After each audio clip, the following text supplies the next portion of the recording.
ওয়া আলামাতুল ঈমান আস-সালাহ। মুমিনের সিফত হলো নামাজ। আমার আপনার হাবিব সাল্লাল্লাহু আলাইহি ওয়াসাল্লাম যে সময় একদম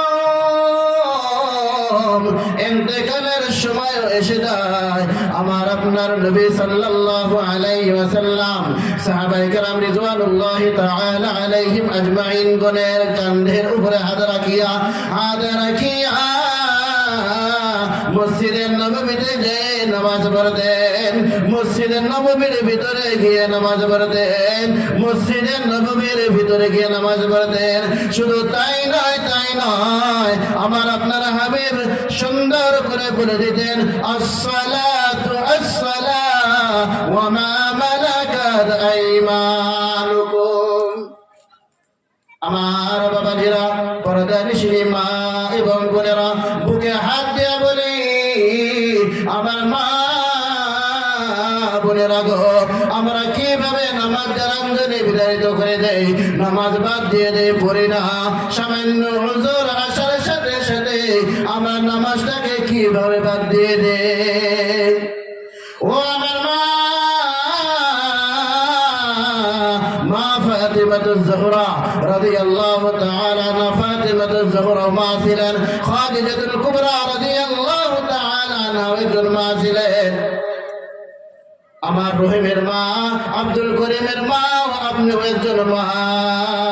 কিভাবে আমরা নামাজগুলা বাদ দিয়ে দেই। ও বাবাজি গো, সামান্য ঠান্ডার জন্য আমরা ওযু করতে পারি না, নামাজ পড়তে চাই না। না না না, ও বাবাজি আমার, ঠান্ডার ভিতরে যদি ঠান্ডা পানিতে আপনি ওযু করেন আর আল্লাহর হুকুম পালন করেন, যদি গরম পানিতে ওযু করেন, তার পরিবর্তে ঠান্ডা পানিতে ওযু করেন, আপনার সব বেশি হবে। বলুন কথা ঠিক কিনা? আপনি একজন বেমারি মানুষ, ওযু করতে পারেন না, আপনাকে গরম পানি দিয়ে ওযু করতে হয়, কিন্তু আপনি বললেন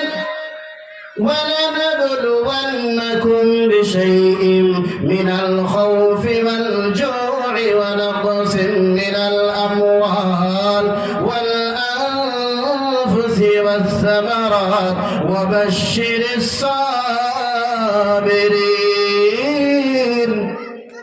আমার বাবাজিরা, আল্লাহ রাব্বুল আলামিন বলে দিলেন, ওয়ালানাবলুওয়ান্নাকুম বিশাইইন, আমি তোমাদেরকে পরীক্ষা করব, তোমাদেরকে আমি পরীক্ষা নিব। ওয়ালানাবলুওয়ান্নাকুম বিশাইইন